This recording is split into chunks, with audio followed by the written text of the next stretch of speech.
Okay, so let's welcome Queen Darlene, the last one, and happy birthday.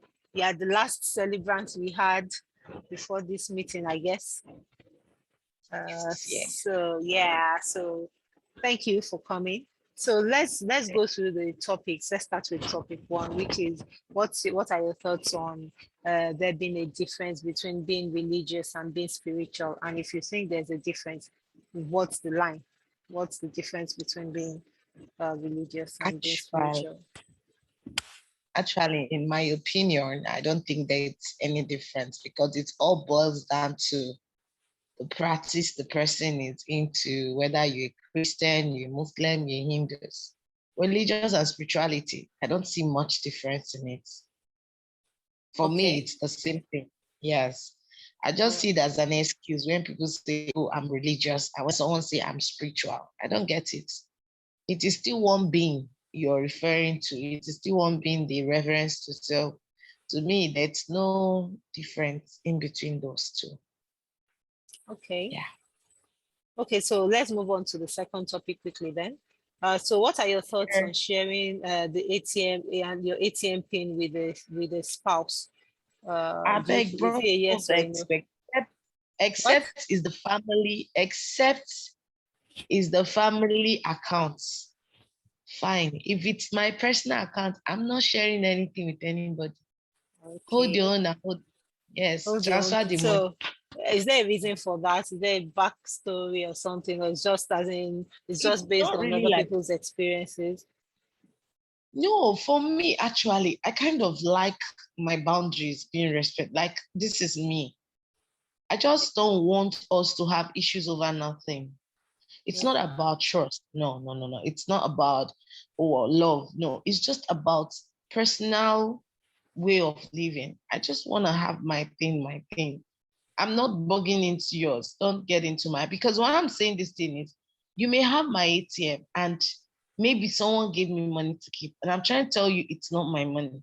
And then you use it. How do I go to the person to say, oh, sorry, my husband, I don't get that picture. So let's just not have issue unnecessarily. Let's not start No, what we can't finish it back. no, make bros hold your own, make I hold my own. I see your point. I see you. Okay, so let's go to the third point, or third question, which is no scriptural grounds for divorce. What are your thoughts about that? Do you agree? Do you disagree? Are you in between? This is the reason why we have a lot of issues in marriages. When we always bring church into marriage, I have one question I do put out to people and I ask them, that Bible should be a direction, but it's not like it's the end of or beginning of life. Your heart, your mind. I can't believe anywhere in the Bible say that I should be in an abusive marriage. I can't believe, or have I read in the Bible where the Bible said, oh, you should be in a marriage where you're not comfortable, where you're not happy. Let's just not look at it about divorce. It's about you living that life for God. Because if I die untimely dead, I'm still going to face judgment because I have common sense. The same Bible says I should be as smart as a serpent and be as wise as a dove. No, as calm as a dove, Abi. And so, I don't know Bible very well, but I shall know there's serpent and dove in that. Okay, we So don't hear. between that is, Okay, between that is, okay, sorry, please. Oluwaseun just joined us. Please, can you say hi so we know we can hear you? Because I'll come back to you, yeah. Oluwaseun. Can we just hear from you? Please just unmute and say hello so we are sure that the audio is working. Because I'm going to come back and ask you the questions too. Okay, so please, you can continue, Queen Darling. Okay. Hi, good evening. Oh, hello, Oluwaseun. Great to hear your voice. So once Queen Darling is done, I'm going to come back and you answer questions 1 to 4 in the list of topics that I shared in the group. Then we'll continue afterwards. So Queen Darling, you were finishing off on the issue of no scriptural grounds for divorce. No, there's no spiritual ground for that for me.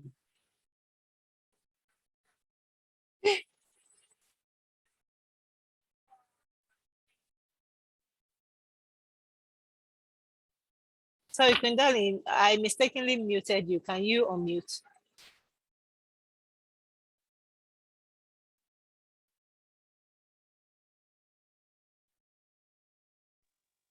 Okay.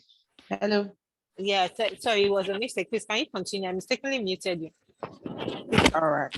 I'm saying, I personally, I don't see any spiritual backup for one to say no to divorce, because if I am not okay in the marriage, if things are not working well, it's better we'll just go our separate way and live happily ever. I've seen families that have separated at some point and the both parties are doing well, raising the kids together. Mm. All right. So let me go to topic 4 with you. Okay. You're in the Okay. Sorry, marriage please and finish off. Finish what you yes, were that's saying. All right. yes, Okay. I'm Okay. So saying it doesn't. okay. So I was going to I'm going to number 4 now. Why do you think Sister Sobiefa stayed married to the assistant pastor David in spite of the constant abuse?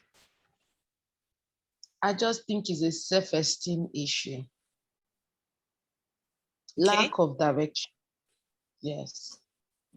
All right. And when one is not Okay. Go sincere ahead. to oneself, Go ahead, please. if one is not sincere to oneself, that's where I think it's coming from, because she knows in her heart of heart, but because you want to please the society, she wants to please the family, she wants what people will say. Oh my dear, how about what I will do?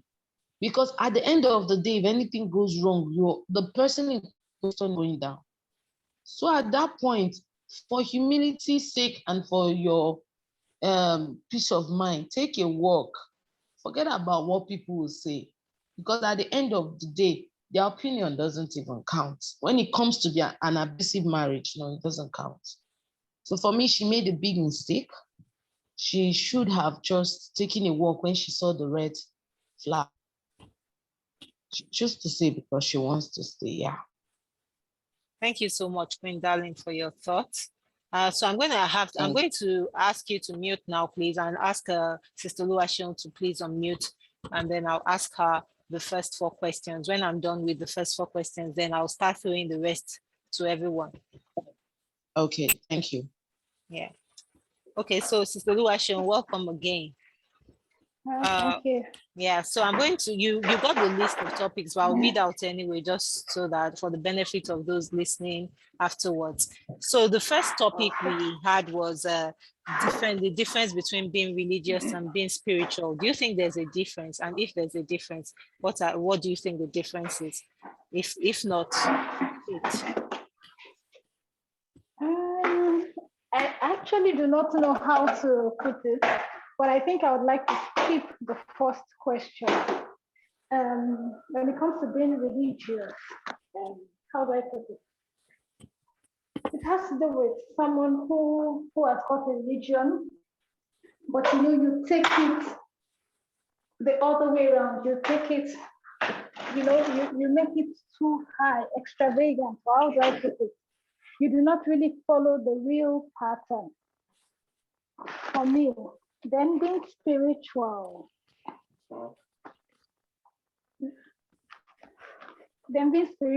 I think it has to do with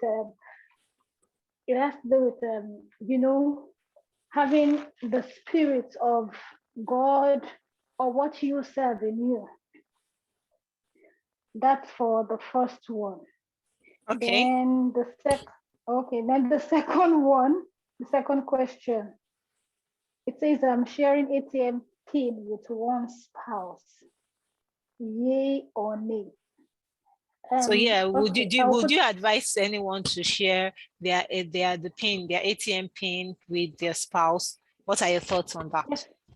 Yes, I would advise one to share his or ATM pin with his or spouse. But if, with exception to if there are sometimes your spouse is not being prudent. Your spouse is an extravagant kind of person. Your spouse is an extravagant kind of person. Is an extravagant kind of person. Your spouse is not being prudent enough. These are the things you actually need to consider before giving your ATM pin to your spouse. Because you wouldn't want to give your own ATM pin to a spouse who is not prudent, extravagant, and does not know how to spend. Okay. Somebody that just spends anyhow. You really need to watch out for such and not give out your PIN. So you won't have stories that tell in the future. So for me, in that case, with the exception to that, I would advise one should not. But if you know your spouse is somebody that would help you curtail your extravagant kind of person, that you have the same kind of that financial, the way the same way that's the same way, especially when it comes to financial stuff, you think alike financially. Okay. In that case, I can say, okay, then you can share your pain. Okay. Then for no spiritual grounds for divorce, what are your thoughts? Like the Bible says, it says the only spiritual ground for divorce is for adultery. But for me personally, I feel it has nothing to do with not only adultery. I think it goes beyond adultery.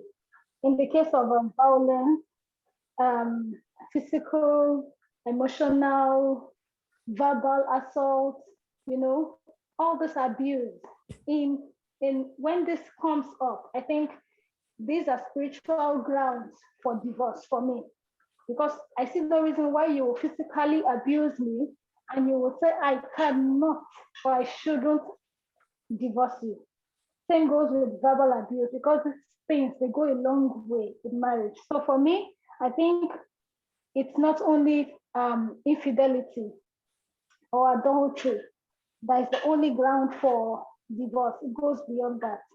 Then the fourth one, why do you think Sister Sylvia stayed married to Assistant Pastor David in spite of the constant abuse? I think the reason why she stayed married is because she was actually thinking of what will people say if I leave him, if I divorce him. What will people say? I think that was what she considered. And she was actually looking up to this man that they work together in the same office. She was actually thinking, what would have happened? I think another thing she was also considering was, how will people look at Pastor David? How will they look at him? They will begin to think, oh, so he actually calls himself a pastor, a man of God, but is not truly a man of God. So I think she's trying to protect her husband. So in that case, I think she trying to protect her husband stopped her from not going for divorce. It stopped her from leaving the marriage, and she stayed. I think another thing has to do with, like I said in the first instance, I said, being a missus. A lot of women and a lot of ladies nowadays, they just want to be called a missus. I don't care what happened. I just want to be called a missus. Mrs. this, Mrs. that, and they don't care what happened. So they just want to stay in spite of the abuse. And I think it all boils down on self-esteem. Okay. Self-esteem. No self-esteem or very low self-esteem. It goes a long way. Yes. When your self-esteem is very low, or you do not even have at all, it goes a long way. At least, self-esteem has to do with you knowing your own worth. You have, your value, the value you have in yourself. You love yourself, even before anybody does. You don't even need anybody to tell you, this is who I am. This is the value I have. At least it goes a long way. If you have that self-esteem, nobody will just throw trash at you and you will just take.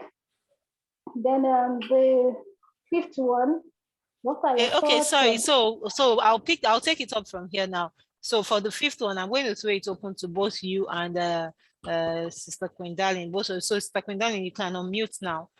And so I'm going to ask the question. So both of you will take turns to respond. And then we go to number 6 that way and finish off till we get till the end. So for number 5, okay. I'll ask, what are your thoughts on Sister BFR line when she wrote her recommendation for Brother David's ordination as an assistant pastor? What was in, if she had come to you for advice at the time, what would you have advised her to do, knowing what you know about their marriage? So Sister Oluwaseun, you can go now. You can go forward. Okay. You can talk now. Okay. If Sister Sophia had come to me and told me about all she's facing in a marriage, I think I will actually put her in my shoe and just tell her. Of course, I can't even be in that shoe anyway. But the best thing is just, I'll just advise her to open up, because for how long will she continue? What if their bill ends up in death? What if she gets hurt, such as she ends up having a broken arm, a blind eye, injured for life, a permanent damage to her? Let's not even talk about that. What happens? So I think I would advise her to actually open up to her pastor. In that case, initially when I saw it, when I got to that part where I read that she wrote a good recommendation and the man even had to bribe her, I was actually thinking, why did she have to do that? Just because she just wanted to cover him? Was it because of the provision he got for her or what? Or because she just felt, oh, he will change, he will change, thinking that she can change him. Besides, you don't change anybody. It's only God that changes. And it has to do with the person's willingness to change. So I think she herself wanted to change the man, or she felt, oh, let me just forgo it. It will definitely change. Not knowing that she cannot change anybody. It takes God and the person's willingness to change. So I think in that case, she shouldn't have even given a good recommendation of him. She should have become open and let the pastor come in. Probably that was the case. That is where they would have actually come out to help them.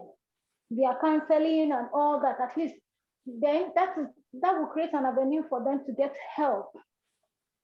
In that case, she should have opened up, but she didn't. For me, she should have opened up. Thank you, sis.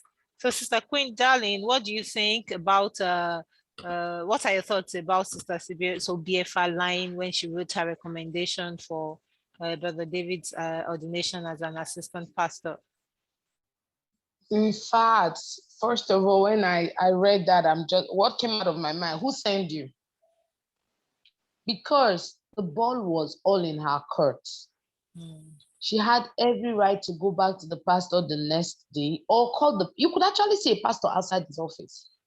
True. Or call the mommy in the Lord. Leave pastor now. At least your fellow woman. Man, look at what is on ground. Even because now being in her friend's house, she have a lot of evidence to prove. This is what have been going on. This is where I am now. And this is the crossroad. Man, as a woman, what do you think? Then get her family involved. For God's sake, I believe that no matter what, we are coming from somewhere. But I just think she had this thing up her sleeves that, like, I just want to please somebody. Like my sister said, seriously, she have very serious issue with her sense of reasoning. Because the whole thing is before her, but she just chose to mix everything up. For who? Once a bitter is always a bitter, he cannot change. That is who he is. And God has even given her the opportunity to even go, because for me, when we add God to this in this opportunity, she had somewhere she can run to. Meaning, unlike some women in DV that don't have anywhere to go to, that don't have somebody to run to. Why not just open up at that time? Or from there, take off and go home. Let her family anyway, know what is going on. But no, she just wants to fool around. For me, it's a no. I'm not going to sign it. I will not say it, because she's also putting God even into the she now have the authority to write something about somebody that has been hurting her, and she went ahead to sign those things, to write that he's a good person when she know that he's not. So it's still wrong. She also lied. She was not necessary.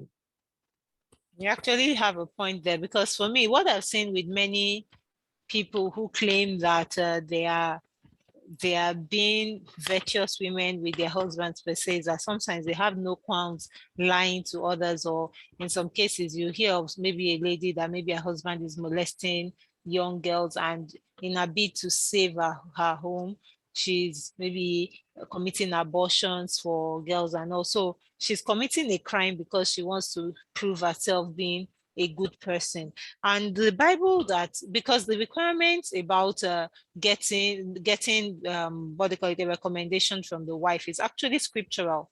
The Bible says that the person that wants to be a priest, or sorry, a bishop or a pastor, that he must be the husband of one wife. He must be moderate. He must, as in, there are some requirements that is only the wife that can say yes, this man is truly this way. So the church asking her for a recommendation did not do wrong. They actually needed to know from her, because there are some things that you can't know from outside.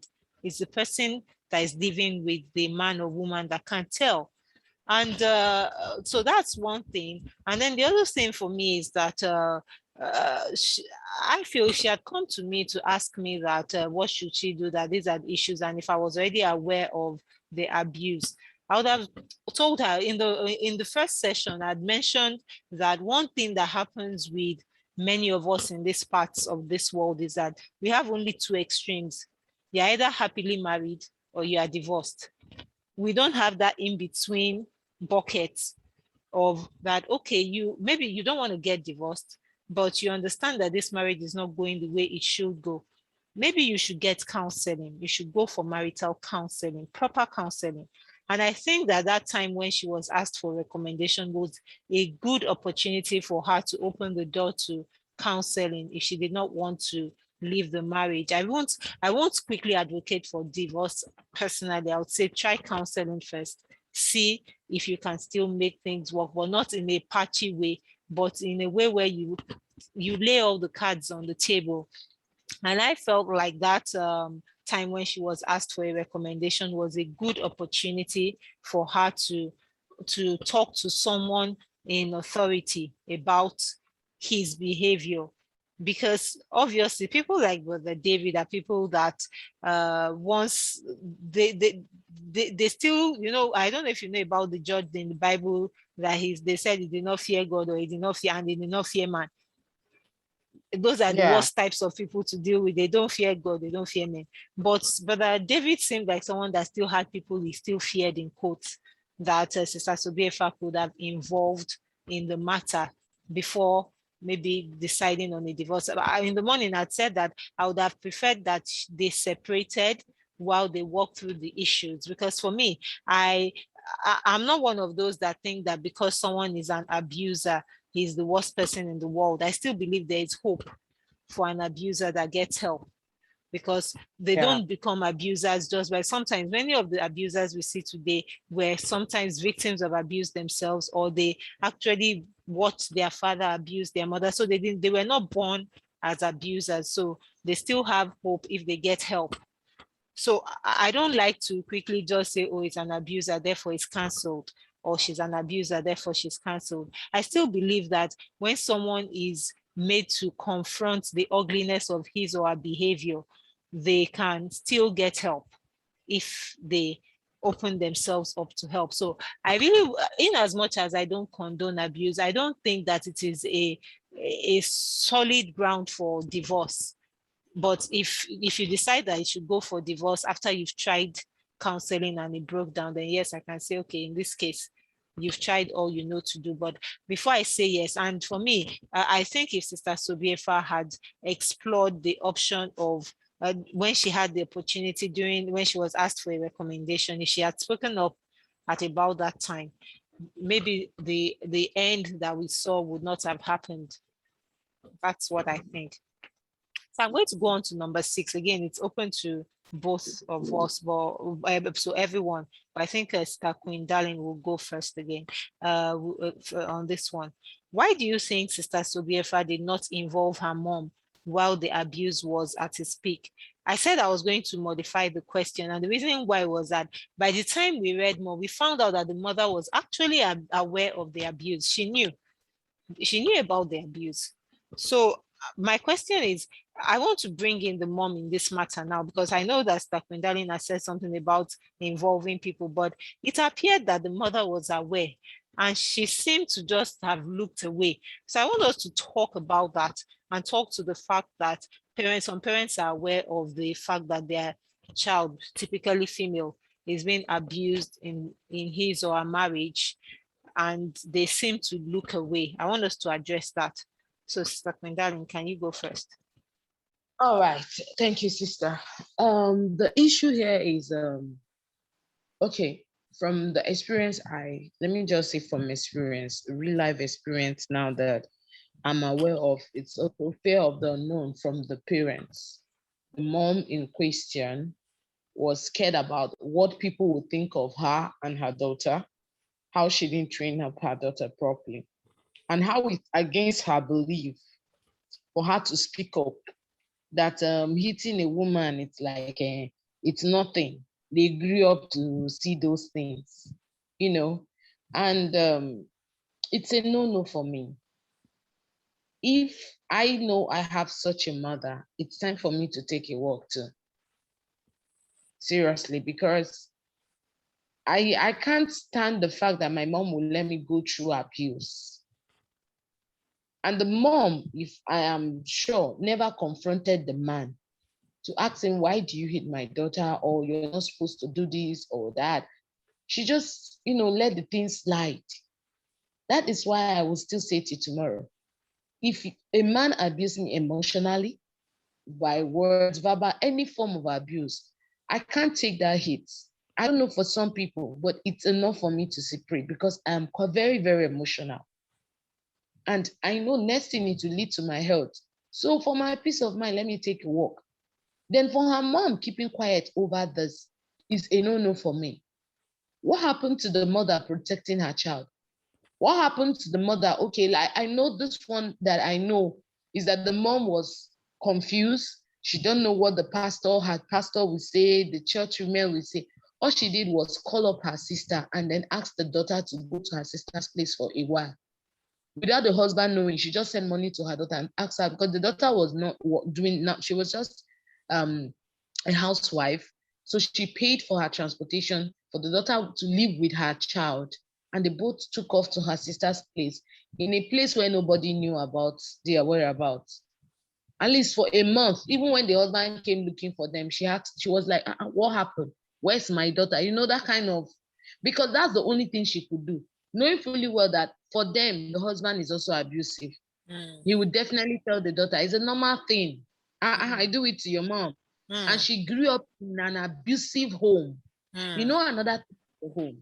She grew up to see her dad hit her mom. So to her, where will she go to?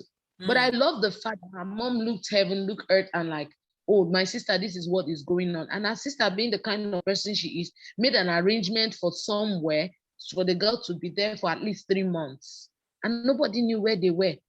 The SIM card, her phone, you can't even trace it. The minute she left home, the mom just asked her to get another SIM card, a smaller phone. So it's not like you want to trace the phone or you want to trace anything. You can't even trace her. Until she was able to now come up with a lot of evidence with the help of somebody in the church that is a good pastor, a female pastor that is against domestic violence. And then there was a breakthrough because the man in question was a deacon in the church. Of course, we know we respect anybody that has the mantle of authority in church. But it wasn't going well when they know that he is abusing the wife. And the little girl was able to also speak up and say, Daddy hits mommy. That was just it for them.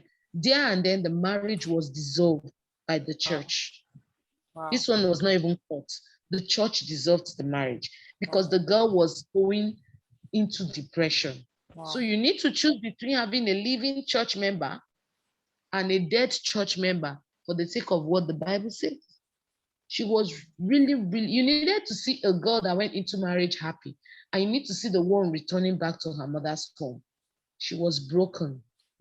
But, we wake up from some of our sleep sometime. Thank you. Thank you so much, Sister Darling. Stoluwaseun.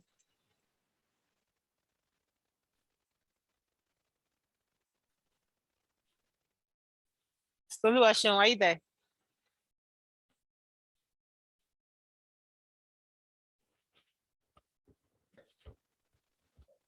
Are you there? Okay, so please, once you can speak, please let me know so that I'll stop. I'm going to go ahead and share my own thoughts.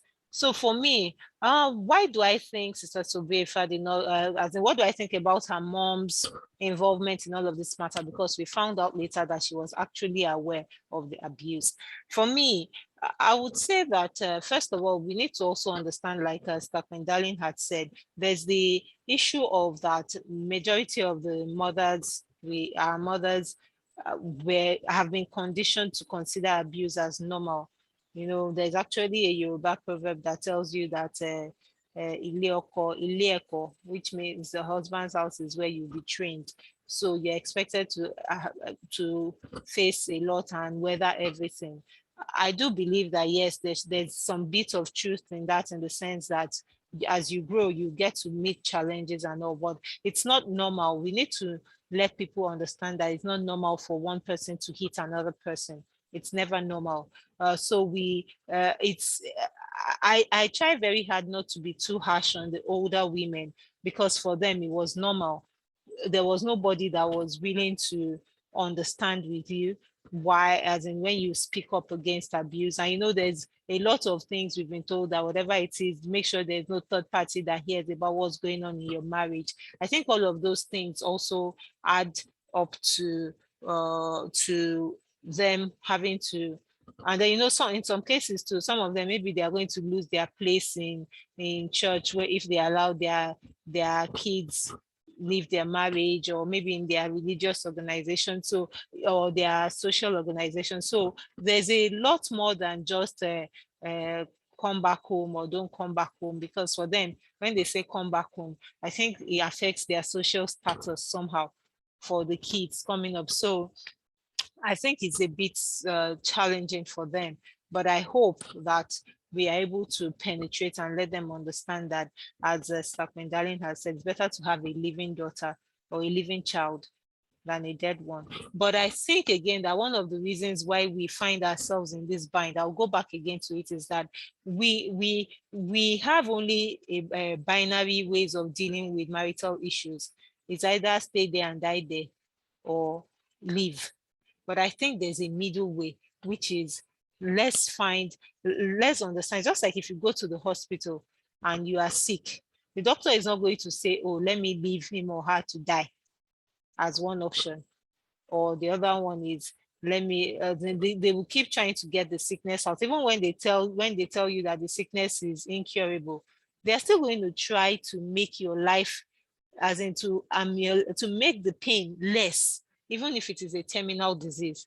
So I think we need to normalize getting counseling once things are not going properly. When you find out that things are not going per the plan, I think we should normalize getting counseling, as opposed to us just first always expecting a rosy picture, or the marriage has dissolved.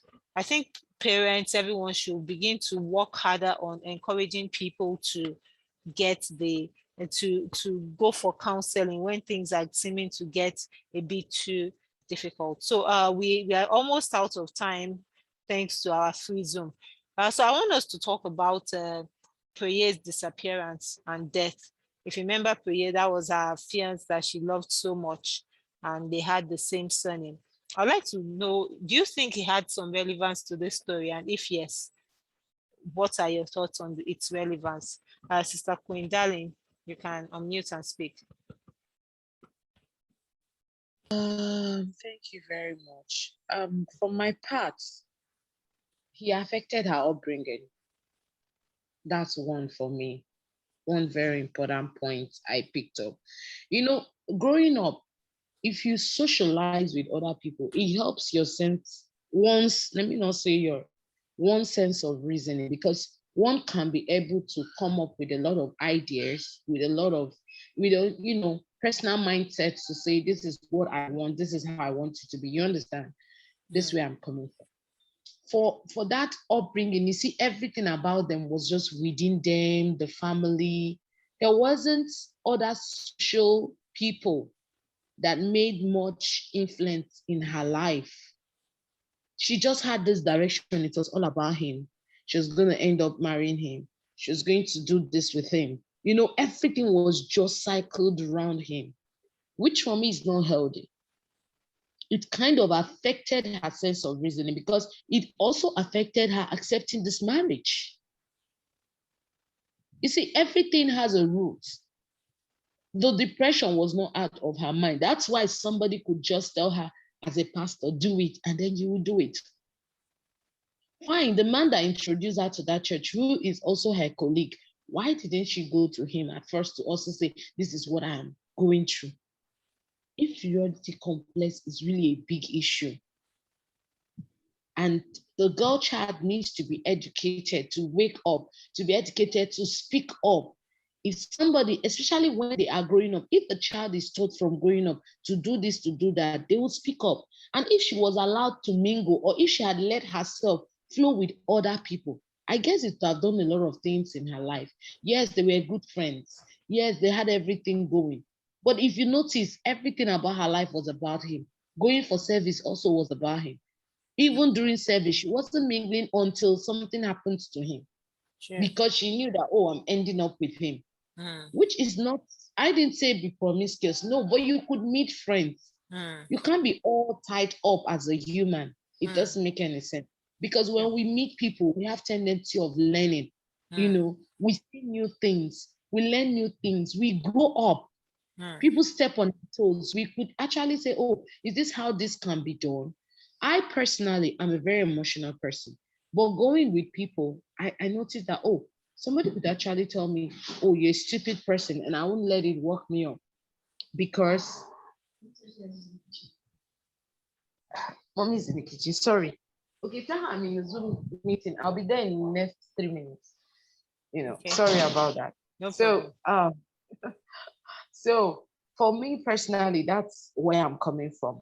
I used to be very emotional, like when someone tell me, even at this age, oh, you're stupid, or just say something to me. I cry a lot, fine. But I found out that mixing with people, I started growing up.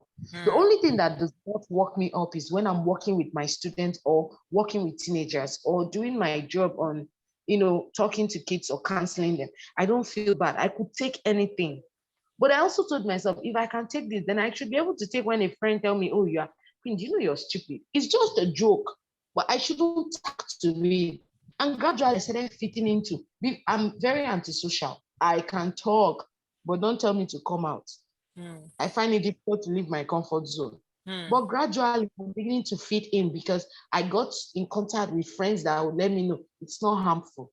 We could talk about these people. We could do this, we could do that. And here I am having this conversation with you because I'm able to socialize with you even when I've not met you. This is connectivity, connection, which was one of the problems she had. Because when we connect, we grow, we learn, we unlearn. We see things from different view. Because if she had connection, she would have also somehow connected with other people to handle her emotions, to know when to speak up. But no, it's not there.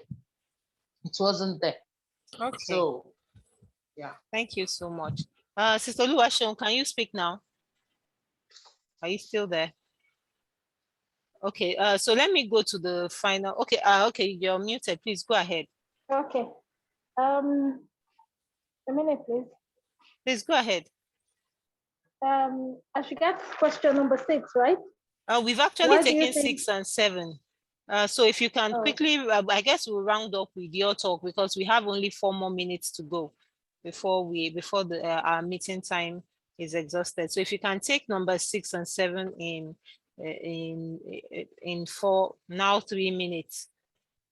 Please go ahead. Why do you think Sodiafa did not involve her mom when the abuse was at its peak? But we found out later that she did involve, her mom was aware.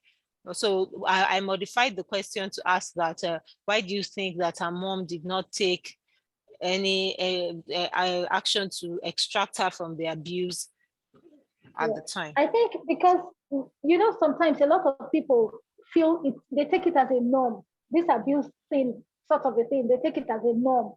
They feel it's a normal thing. So they don't see it as anything. And when you see a home where the father abuses his wife, the children too see it as a norm. And this go on and on and on.